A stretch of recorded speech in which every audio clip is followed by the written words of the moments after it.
بسم اللہ الرحمن الرحیم. ناظرین السلام علیکم. پروگرام میں کشمیر میگزین میں ہوں یاسر رحمان. آج کے پہلے موضوع میں ہم بات کریں گے مقبوضہ کشمیر پہ کچھ ایسے واقعات ہوئے ہیں جنہیں ہر سال یاد کیا جاتا ہے. اس لیے یاد کیا جاتا ہے کہ ہندوستان کی جو عدلیہ ہے اس کو بھی یاد دلایا جائے. ہندوستان کی جو فاشزم ہے، بربریت ہے، ظلم ہے، اس کو بھی دنیا کے سامنے آشکار کیا جائے. اس لیے یاد کیے جاتے ہیں. کنگن قتل عام، اس کو اشرے بیت گئے لیکن انصاف نہ ہو سکا. 15 افراد کو جس طرح سے شہید کیا گیا، جس طرح سے اندھا دھند بلا استعال فائرنگ 15 افراد کے اوپر کی گئی، اور تمام کے تمام کشمیری، تمام کے تمام مسلمان، اور اس بس کے اندر موجود تھے. وہ 15 افراد شہید ہوئے، باقی جو ہے افراد زخمی ہوئے. کچھ جو ہیں وہ اپنی جان بچا کر وہاں سے بھاگے. یہ پہلا واقعہ نہیں ہے. اسی طریقے سے چٹی سنگھ پورہ میں 35 کشمیری سکھ مارے گئے. کٹھوا سانحہ کے اندر آصفہ کو شہید کیا گیا. کنن پوش پورہ میں 100 سے زائد خواتین کے ساتھ بے حرمتی کی گئی. شوپیاں میں آسیہ اور نیلوفر کے ساتھ زیادتی کی گئی. چھوٹا بازار میں 32 بے گناہ کشمیریوں کو شہید کیا گیا. سو آن اینڈ سو فورتھ. اس وقت مقبوضہ کشمیر کی جو صورتحال ہے وہ یقیناً ان سانحات کے تناظر پہ اگر دیکھیں تو بہت بری صورتحال ہے. ہیومن رائٹس کی وائلیشن اس وقت گریو ہو چکی ہیں. لیکن اس کے ساتھ ساتھ نہ صرف ہندوستان کشمیریوں کو فزیکلی جو ہے وہ ایریڈیکیٹ کرنے کی کوشش کر رہا ہے، بلکہ ہندوستان وہاں کی جو معیشت ہے اس کے ذریعے بھی کشمیریوں کا استحصال کر رہا ہے. ابھی ایک ڈیوٹیز جناب لفٹ کر دی گئی ہیں. امریکہ سے اگر جو فروٹ لانا چاہتے تھے اس کے اوپر ڈیوٹیز ختم کر دی گئی ہیں، اور خاص طور پہ ان فروٹوں کے اوپر جو کشمیر میں پیدا ہوتا ہے، جیسے کہ سیب، جیسے کہ خوبانی، جیسے کہ اخروٹ. یہ 3 ایسی مصنوعات ہیں یا ایسی زرعی پروڈکٹس ہیں جو کہ کشمیر میں جن کی پیداوار ہوتی ہے، اور 80% جو انڈیا کی جو ریکوائرمنٹ ہے وہ ان کا اخروٹ، وہ کشمیری اخروٹ پوری کرتا ہے. اسی طریقے سے 10,000 کروڑ ہر سال جو ہے کشمیری سیب یہ ریونیو ارن کرتا ہے. 8 سے 10% کی جی ڈی پی میں اس سیب کا شیئر ہے. اگر ہم دیکھیں تو 20 لاکھ میٹرک ٹن جو ہے وہ سیب پیدا ہوتا ہے. 7 لاکھ گھرانوں کا روزگار اس سے وابستہ ہے. 35 لاکھ لوگ اس کے ساتھ ڈائریکٹلی منسلک ہیں.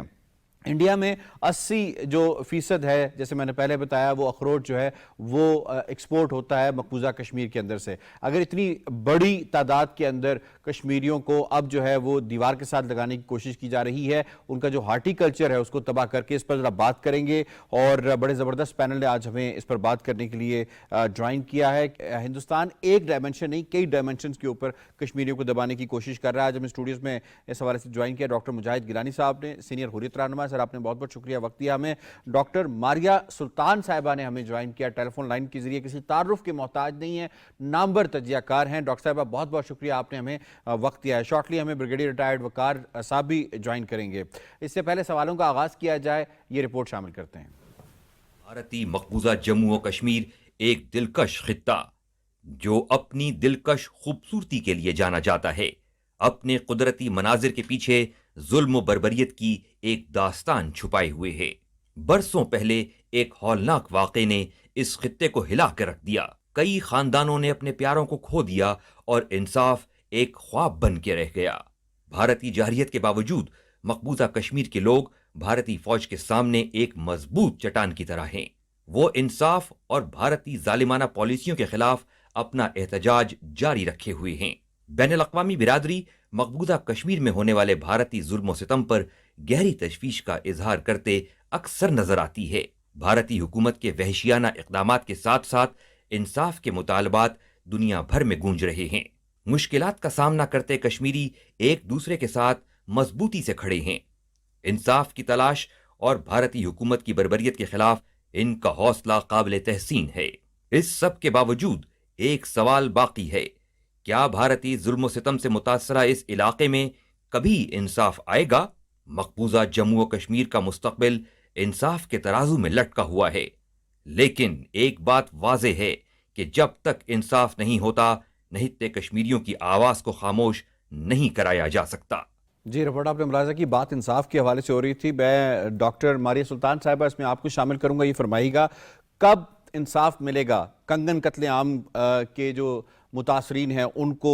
دیکھیں جی، انصاف تو تبھی ملے گا جب کشمیر آزاد ہوگا، اس میں کوئی دو رائے نہیں ہوگی. رہی بات یہ کہ اس کے لیے ہمیں کیا کرنا پڑے گا، اس کے لیے آپ کو تحریک آزادی کشمیر کے لیے ایک مسلسل جدوجہد ہے، اس کو ایک عالمی سطح کے اوپر اس کو اپنا ساتھ لے کے جانا پڑے گا. لیکن یہ بات باور کرانی ہوگی کہ ہندوستان جو ہے 5 اگست 2019 کے بعد وہاں ایک قانونی دہشت گردی کر رہا ہے، جہاں انہوں نے قانونی طور پہ تمام کشمیریوں کے حق جو ہے نہ صرف طلب کیے ہیں بلکہ جو نئے قوانین ہیں اس کے مطابق وہ تمام جو آپ اس کو کہہ سکتے ہیں کشمیریت ہے، بطور ایک لسانی، بطور ایک حقیقت جو اس وقت کشمیر میں مقبوضہ کشمیر میں موجود ہے، اس کو ختم کرنے کے چکر میں، اور یہی وجہ ہے کہ وہ نہ صرف ان کو معاشی طور کے اوپر کمزور کرنا چاہتے ہیں، بلکہ وہ یہ تمام اقدامات کر چکے ہیں 5 اگست 2019 کے بعد کہ جہاں کشمیر کو ایک مسلم میجورٹی یا اکثریت علاقے سے تبدیل کر کے وہاں جو ہے ہندو، وہاں جو ہے ہندوستانی جو سول سروس ہے، ہندوستانی جو فوج ہے، اس کو فوج کو جو ہے وہ ایک زمینی حقیقت کے طور کے اوپر وہاں جگہ دینا چاہتے ہیں، اور یہی وجہ ہے کہ یہ ایک مسلسل کوشش ہے جو ہندوستان کر رہا ہے۔ ہمیں سب سے پہلے کشمیریت کو محفوظ کرنا ہوگا، اس لیے وہ تمام لوگ جن کے پاس 5 اگست 2019 سے پہلے پرماننٹ ریزیڈنسی تھی، ان سب کے جو ایک آئیڈینٹی ہے اس کو نہ صرف پاکستان میں محفوظ کریں بلکہ بین الاقوامی سطح پر۔ ٹھیک ہے، آپ ساتھ رہیے گا، میں ڈاکٹر صاحب شامل کروں گا۔ یہ فرمائیے گا کہ بات ڈاکٹر صاحب نے انصاف کے حوالے سے کی کہ جب ملے گا ان کا جو انصاف کا نظام ہے کس قدر وہ انصاف کا نظام ایکسپوز ہو گیا ہے۔ جہاں پہ آپ بات کر رہے ہیں یہ تو بات ہے قتل عام کی، یہ تو ایسے واقعات ہیں جس کے اندر ایک کشمیری جو ہے ان کی زندگی چھین لی گئی تھی۔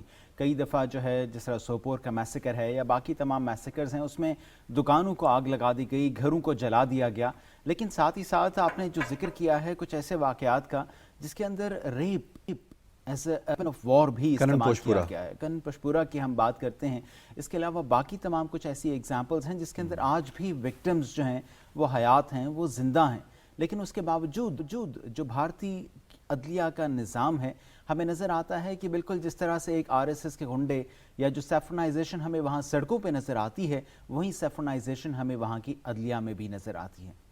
اب موجودہ صورتحال دیکھ لیجئے، سپریم کورٹ کے اندر جس طرح آرٹیکل 370 35A کے حوالے سے بات چیت چل رہی ہے، وہاں پہ ہمیں ایک تماشا نظر آتا ہے۔ ایک طرف سے وہ ذکر کر رہے ہوتے ہیں کہ نہیں، بالکل کشمیر اور ہندوستان کا جو آپس میں ایک اٹوٹ انگ کا رشتہ ہے، بالکل وہ ایک رشتہ ہے۔ دوسری طرف وہ سینٹر سے کہتے ہیں کہ نہیں، اب آپ آرٹیکل 35A 370 کب دوبارہ سے ریوائیو کریں گے۔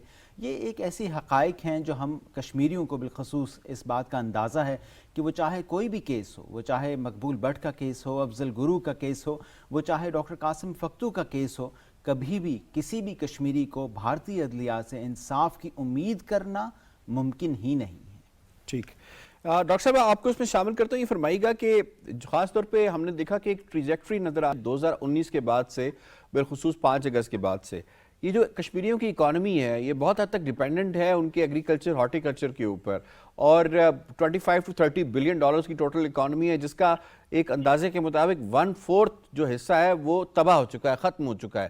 کیا یہ ایک منظم طریقے سے انڈیا مقبوضہ کشمیر کے اندر کشمیریوں کو ان کی معیشت سے جو ہے وہ ان کی معیشت ختم کر رہا ہے، ان کا معاشی قتل کر کے، جیسا کہ ابھی سیب والے معاملے میں اور باقی معاملات میں سامنے آیا؟ ہندوستان جو ہے 5 اگست 2019 کے بعد انہوں نے کیا کیا؟ 5 اگست 2019 کے بعد انہوں نے قانونی طور کے دہشت گردی کی ہے، جس میں انہوں نے وہ قوانین پاس کیے، جس میں پہلے تو انہوں نے کہا جی 35A جو ہے وہ ہندوستانی آئین کی خلاف ورزی کرتے ہیں، تو انہوں نے آرٹیکل 370 جو ہے اس کو ایبروگیٹ نہیں کیا بلکہ اس کو ڈی آپریشنلائز کیا، یعنی کہ ایک طرح سے اس کو الحاق کی بنیاد بنایا، اور دوسری طرف سے جو صدارتی جو ایک طرح سے آپ کہہ سکتے ہیں اسپیس ہے، قانونی طاقت تھی ہندوستانی آئین کے اندر، اس کو استعمال کرتے ہوئے کشمیری جو علاقہ اس کو اپنے اندر ضم کیا جی۔ اور جب کشمیری علاقہ اپنے اندر انہوں نے ضم کرنے کی کوشش کی ہے، اس کے ساتھ ساتھ انہوں نے یہ منظم کوشش بھی کی کہ وہاں سے کسی طرح کشمیریوں کا انخلا ہو سکے،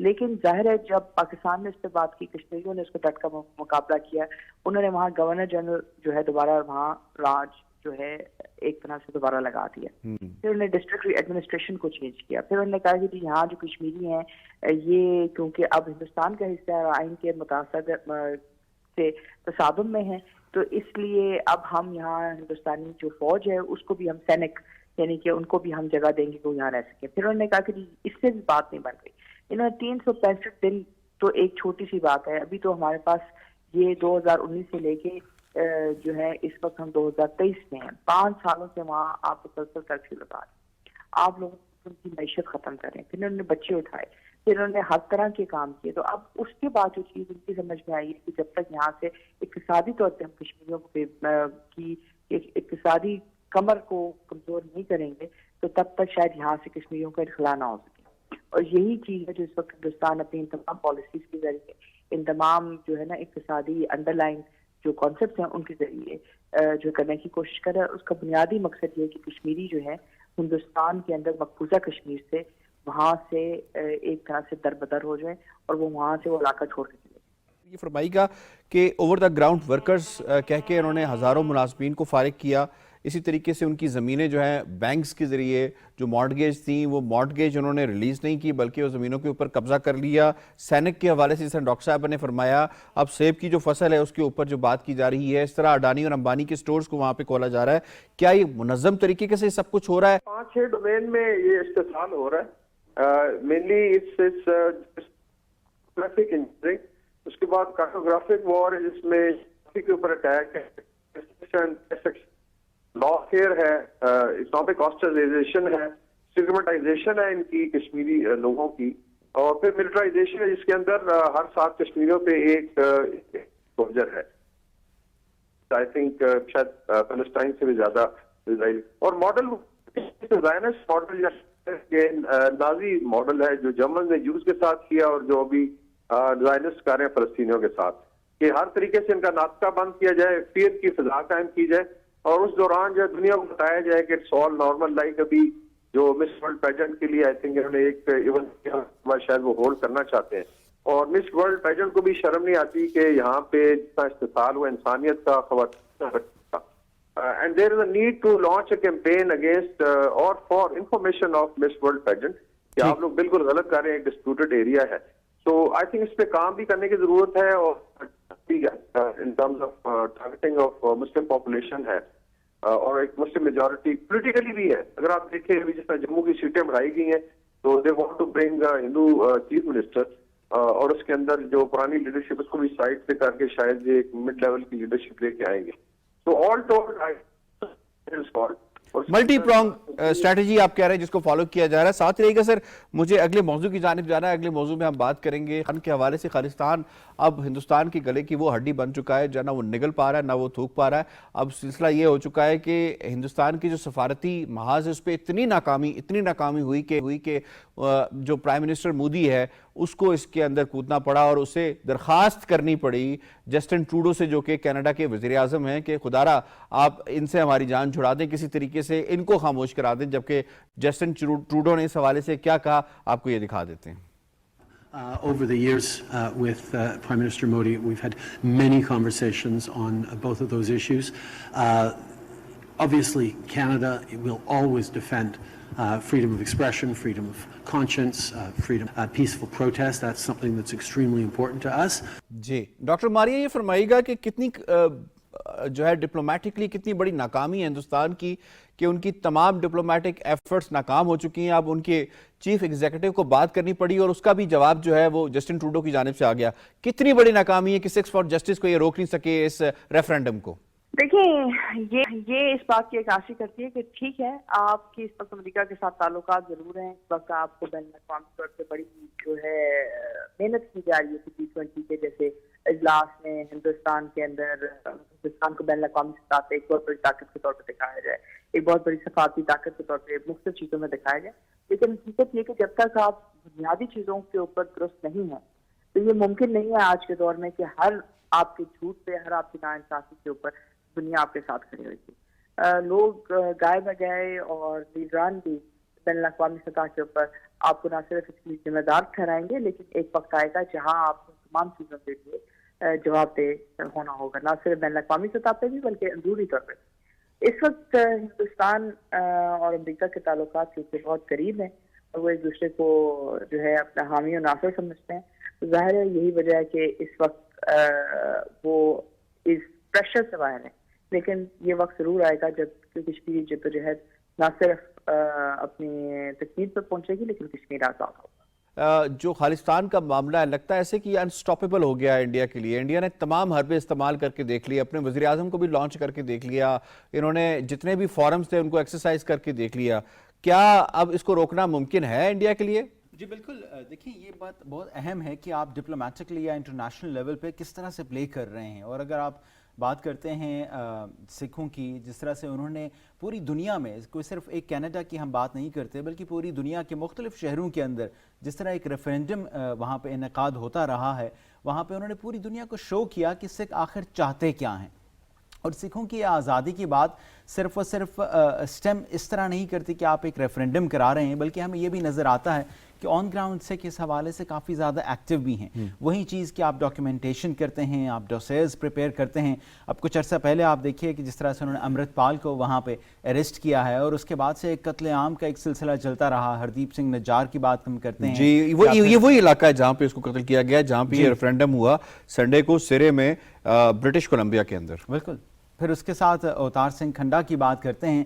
تو یہ تمام ہمیں نظر آتا ہے کہ کہیں نہ کہیں پہ ہندوستان اس قدر بوکھلا گیا ہے کہ اس کو اپنی ایجنسیوں کے ذریعے سے، سازشی انداز کے ذریعے سے ان تمام جو ہمارے سکھ ہیں ان کو کسی نہ کسی طرح رستے سے ہٹانا پڑ رہا ہے.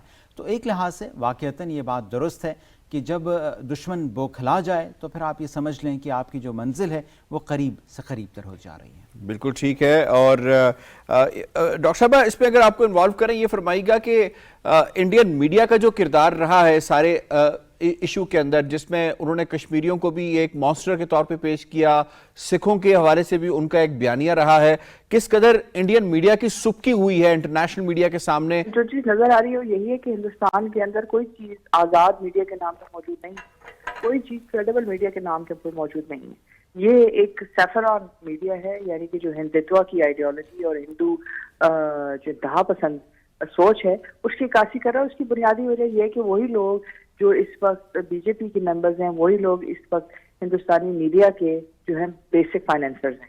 تو ایسی صورتحال میں آپ ان سے کیا چیز ایکسپیکٹ کریں کہ وہ سچ بتائیں گے، وہ جو ہے دنیا کو یا اپنے ملکوں سے کے بارے میں جو چیز جاری ہے اس کو سچ بتائیں گے؟ اگر یہ تمام چیزیں سچ ہیں تو پھر ہندوستان میں ساری تحریکیں نہیں چلنی چاہیے. ہندوستان کے اندر جتنے جو رائٹس ہیں وہ اس بات کی عکاسی کرتے ہیں کہ اگر آپ ہر دفعہ نا انصافی جھوٹ کا ساتھ دیں گے تو ظاہر ہے آپ کی کوئی کریڈیبلٹی نہیں ہوگی، نہ بین الاقوامی سطح پہ، نہ علاقائی سطح کے اوپر، اور نہ ہی قومی سطح. ٹھیک ہے. Towards the very last and doctor صاحب اگر ہم بات کریں کہ جس طریقے سے خالستانیوں نے اپنے موقف کو ایک جیسے ایک تار کے اندر پرویا ہوتا ہے، ایک تسبیح کے اندر پرویا ہوتا ہے، انہوں نے جس طرح سے اکٹ شو کیا، یونٹی شو کی، یہ کتنا بڑا ایک میسیج ہے اس کشمیری ڈائسپورا کے لیے جو باہر ہے، ان لوگوں کے لیے جو کشمیری بھی ہیں، پاکستانی بھی ہیں، بٹ ان کا کس طریقے سے وہ کنیکٹ نہیں ہے جو وہ بننا چاہیے. کتنا بڑا میسیج ہے اس ریفرینڈم کے تھرو جو کہ خالستان میں ہوا اس طرف بھی؟ بالکل. آپ کی جو یہ بات ہے آپ نے بڑا مختصر کرتے ہوئے یہ سوال پوچھا ہے، لیکن اس سوال کا جواب اس قدر جامع بن جاتا ہے. میں بڑا کوئکلی آپ کو یہ انڈرسٹینڈ کرواتا چلوں اس پہ کہ دیکھیں، ایک طرف ہمیں جہاں دشمن یا ہندوستان کے جو سٹیپس ہیں وہ بڑے میتھوڈیکل نظر آتے ہیں، اور وہ میتھوڈیکل ہمیں اسی لیے نظر آتے ہیں کہ انڈیا نے اس وارفیئر کو اینشنٹ ٹائمز سے لے کے ابھی تک ماڈرن وارفیئر تک اس کو لے کے چلا ہے. اس کو اندازہ ہے کہ اگر کشمیری ہیں تو ان کو صرف قتل کرنے سے بات نہیں بنے گی، ان کا معاشی استحصال کرنا بھی ضروری ہے، ان کو ایجوکیشن میں پیچھے رکھنا بھی ضروری ہے، ان کو ہیلتھ وائز بھی ان کے رائٹس کی وائلیشن کرنا ضروری ہے، اور تب کہیں جا کے آپ کا جو ملٹری مائٹ ہے وہ کسی نہ کسی طور پہ ضربے کاری لگا سکتا ہے، جو آج تک ڈسپائٹ آل دیز ایفرٹس نہیں لگا سکا. لیکن آپ یہ میتھوڈیکل ایک آسپیکٹ ضرور اس کو ایک دفعہ فوکس میں رکھتے ہوئے ہم اس کا جواب کریں گے. دوسری طرف ہمیں نظر آتا ہے کہ دیکھیں، ہمارے ہاں کشمیر پہ بات کرنے والے، کشمیر کی ایڈوکیسی کرنے والے کوئی صرف ایک دو لوگ نہیں ہیں، کوئی صرف ایک دو ادارے نہیں ہیں، بلکہ ہم آل اوور دیکھیں تو پاکستان اور کشمیر ڈائسپورا کشمیر پہ بہت بات کرتا ہے، کشمیر پہ بہت کام بھی ہوتا ہے. لیکن انفارچونیٹلی جو کوہیسونیس ہمیں ہمارے دشمن میں نظر آتی ہے، وہ کوہیسونیس ہمیں یہاں پہ نظر نہیں آتی. ہمارے پاس ایک سینٹر جو بنتا ہے کہ اس سینٹر کی طرف سارے کے سارے جو ڈائسپورا ہے، جو ساری ایفرٹس ہیں، اس سینٹر کی طرف وہ فوکس ہو رہی ہوتی ہیں، اور وہ سینٹر ایک ایسی بیکن بن جاتا، ایک ایسی ڈسمینیشن آف انفارمیشن بن جاتا کہ پوری دنیا دیکھتی کہ یار یہ تمام کے تمام لوگ جو کام کر رہے ہیں یہ انڈر این امبریلا کر رہے ہیں، اور ان کے جو ایفرٹس ہیں وہ کلیکٹیولی ایک امپیکٹ ایسا ڈال دیتے ہیں کہ کہ اس کے بعد جو وہاں ہمارے پاس ہمارا دشمن ہے جو وہ میڈیا پہ جس طرح کام کرتا ہے وہ تمام کا تمام فوکس انہی ایفرٹس کے اوپر کر رہا ہوتا ہے. آن دا کنٹری انفارچونیٹلی ہمارے ہاں جب آپ دیکھتے ہیں کہ وہ ایفرٹس بہت ہی کوئی میگر قسم کے رہ جاتے ہیں, بالخصوص اگر ہم ہمیں اسے اپلفٹ کرنے کی ضرورت ہے اور اس ماڈل کو اپنانے کی ضرورت ہے جہاں پہ اپنایا گیا. مجھے ویری کوئکلی بریگیڈیئر ریٹائرڈ وقار صاحب کو اس میں انوالو کرا ہے. یہ فرمائیے گا کہ جو سکھ فار جسٹس کی تنظیم نے جو کام شروع کیا ہے کتنا ناممکن ہو چکا ہے ہندوستان کے لیے اس کو روکنا اور خالصتان کو بننے سے روکنا؟ جی I think S S J نے اور اس کے علاوہ خالصتان افیئرز ہیں, ان لوگوں نے بڑا کام کیا ہے 5-6 ملکوں میں اسپیشلی. جہاں جہاں ڈائسپورا تھا, سکھ ڈائسپورا, اور یہ وہ لوگ ہیں آئی تھنک جو 84 میں مائگریٹ کیا جب کریک ڈاؤن ہوا تھا اور بلو سٹار آپریشن ہوا, تو ان کی اولادیں ہی ہیں. لیکن انہوں نے ایز اے مشن لے کے چلے. ابھی صرف ایس ایس جے کی مثال لے لیں کہ اس میں پتمن سنگھ پنو ہیں, پھر خالصتان افیئر کے ڈاکٹر امرجیت سنگھ ہیں, اس طرح بلونت کور ہیں یو کے میں, آسٹریلیا میں. تو انہوں نے اب سے وقتہ ڈالا ہوا ہے اور اس میں ڈائسپورا کو اتنا موبلائز کیا ہے وداؤٹ دا فیکٹ کہ خالصتان ایز سچ ابھی پنجاب کی گورنمنٹ کی کوئی سپورٹ نہیں ہے, کوئی انڈین گورنمنٹ کی, بیسیکلی انڈیویجول ہیں. And this is an example کہ اگر آپ سب بات ہو رہی تھی کہ اگر آپ آرگنائز ہو کے ٹارگیٹڈ کیمپین کرتے ہیں تو اس کا امپیکٹ نظر آتا ہے. ابھی جو لیٹسٹ آئی تھنک ریفرینڈم ہوا ہے وہ وینکوور میں ہوا, جس میں حدیث سنگھ نجر تھے جن کو مرڈر کیا. جی جی, یہ برٹش کولمبیا میں ہوا ہے. جی صحیح ہے, برٹش کولمبیا میں. جی سی, اس میں basically it was I think سرے ان کی جو ہے کاؤنٹی, اور اس میں گردوارہ تھا ان کا جو ہے. جی جی جی, جہاں پہ ہردیپ سنگھ نجر, آپ کو صحیح کہہ رہے ہیں, وہاں پہ اس کو قتل کیا گیا. میرے خیال ہے وہ میسج بھی ہے انڈیا کے لیے. جی ایگزیکٹلی, اور دیٹس وائی آئی تھنک اتنا ڈیفینسو پہ ڈال دیا, اور اس کی پھر جو امپیکٹ آیا انڈین پنجاب میں بہت زیادہ فالو کیا جاتا ہے. آپ کو یاد ہوگا انہوں نے جھنڈے بھی لگائے خالصتان کے جا کے, اور جب بھی کوئی موقع ملتا ہے they come out with their flags, rally بھی کرتے ہیں. تو اس کا مطلب لال قلعے میں بھی لگا دیا جی انہوں نے تو خالصتان کا جھنڈا. ایگزیکٹلی. لیکن اگر آپ دیکھیں انڈین اسٹیٹ اتنا کنفیوزڈ ہے اس وقت because they don't want this phase, کیونکہ وہ تو کلیم کرتے ہیں جی کہ بیسیکلی تو سکھوں کو ابھی تک ہندو ہی کنسیڈر کیا جاتا ہے, کانسٹیٹیوشن میں they not a separate entity. اور یہ آئی تھنک جرنیل سنگھ بھنگا والے کی بھی ڈیمانڈ رہی, اور 1984 کو سکھوں نے بالکل نہیں بھولا. اینڈ آئی ایم شیور جس طریقے سے وہ چل رہے ہیں I think one day they are going to achieve, اور یہ پورے ساؤتھ ایشیا کے لیے it will be a good news اگر خالصتان کریٹ ہوتا ہے, because can become a buffer state between Pakistan and India. اور ہمارے ساتھ ان کی سانجی ہیں, ان کی شرائنز ہیں, جو ان کی ہولی پلیسز ہیں, آدھے سے زیادہ پاکستان میں. کرتارپور کا بڑا امپیکٹ آیا اس کے اوپر.